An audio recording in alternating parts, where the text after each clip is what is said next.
Tale as old as time, song as old as rhyme. This is a Romeo and Juliet kind of light novel. Hello and welcome to That Man. This is a light novel.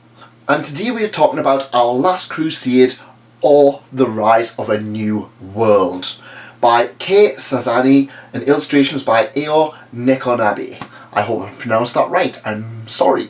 Now, if you do like light novels, if you do like manga, if you do like your ecchi and merchandise, why not leave a like? Why not consider subscribing? And today I want to know what your favourite light novel title is for 2019.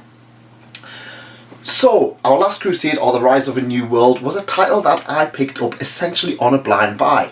Now, one of the reasons is that there's an anime coming soon, and you know, it's always worth researching the anime before you watch it. See if it's worth your time watching it. And this one is, it's alright. It does its job. Now, the story behind this one is that there is a war. Of course, there is always a war. This is between the Witch Kingdom and the Evil Empire. And stuck in the between is a beautiful princess of the witches and a knight. That's right, a legendary knight. And yeah, it's kind of like Romeo and Juliet.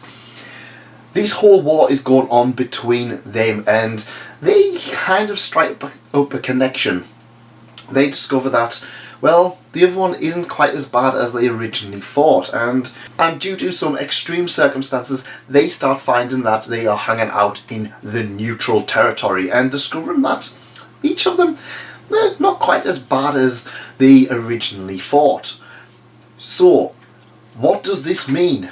Well, they decide that they are going to try and sort out a war. They're still on both of these different sides, and well, they discover that it's probably not going to be as easy as they originally think. It's a massive war. This war's been going on for absolute forever.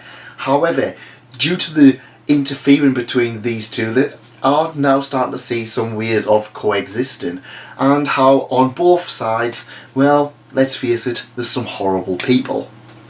The first thing that I kind of hoped that this was going to be a more of a novelisation of a title like Genso Suikoden, especially the second one, where they discover that there's not really a good and a bad side of a war. Yeah, there's some crimes that are done on each side, but overall, people are just people, and getting involved in such a war isn't necessarily the best thing.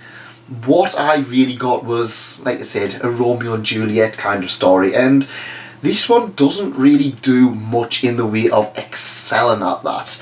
It's not to say that this is a bad title. It was one that I was really happy to be reading, but once I read it and finished it up, I give it a few days to kind of think about it, and I kind of was like, it was kind of forgettable.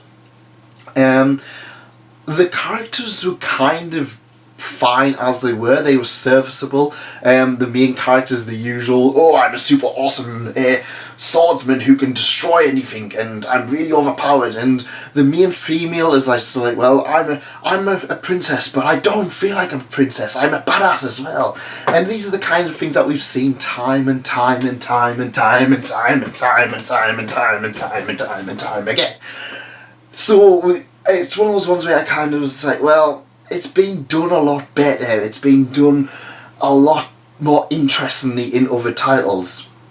The real thing that for me excelled in this one was the fights. There was a lot of really good fights, and rather than just being the usual, well, I'll kill everything in 2 hits, so I'll destroy everything and because I'm overpowered, we did get that nice few pages, the nice 10-15 pages or so of a battle, and there's 2 battles in particular in here which I felt, when the anime comes around, are going to be some of the saving graces for the series. Overall, the light novel was quite interesting. The there was nothing particularly amazing about it, and a lot of it kind of felt that it was just by the books.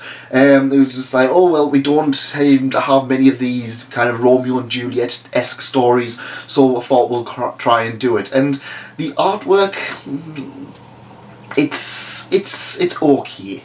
Artwork really on the front cover, it's really nice, it's really alluring, but when it's inside, it's nothing special, which is a huge shame. It's one of those series that it's like, it just feels more and more disappointing as you kind of get more and more into it. There wasn't anything particularly wrong with it, but it wasn't really something that I kind of felt was worth my time. I was intrigued enough by the story and what it did enough to keep on reading, however.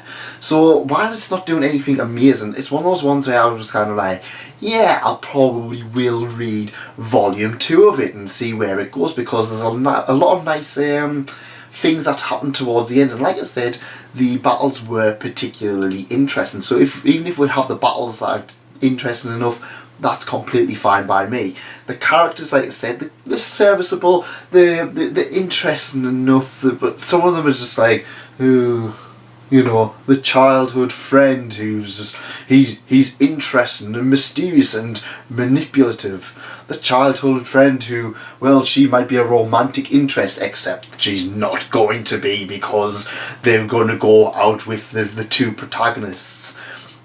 The commanding officer. Yeah, to be honest, a lot of the characters were kind of forgettable. I was kind of like, yeah, I like them enough, but I'm not going to write home about them, to be fair.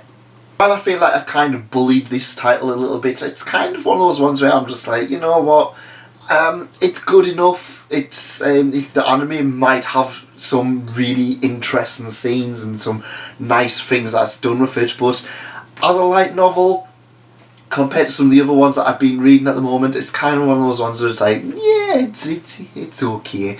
And in the end of the day, okay is still better than bad, and bad is still better than absolute terrible horseshite. And that's all I'm going to go really say for it.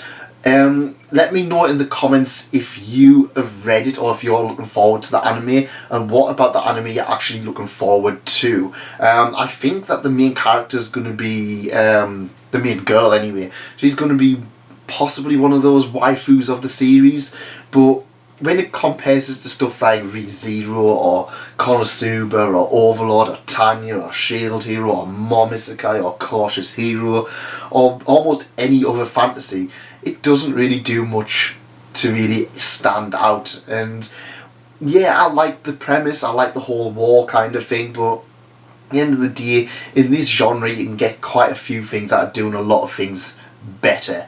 A lot of the romance is kind of just like, oh well, they go on a date and they go to an art museum. Oh, they go on a date and they go to the opera. And it's like, yeah, it's different from just going to McDonald's or the beach as in most series, but you know what? I don't really care.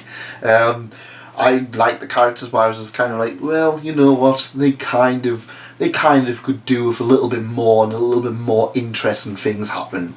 But that's just my opinion. Let me know yours in the comments, and if you did like this, please leave a like, please consider subscribing, and I'll see you next time. Thanks for coming, and thanks again for staying. Goodbye.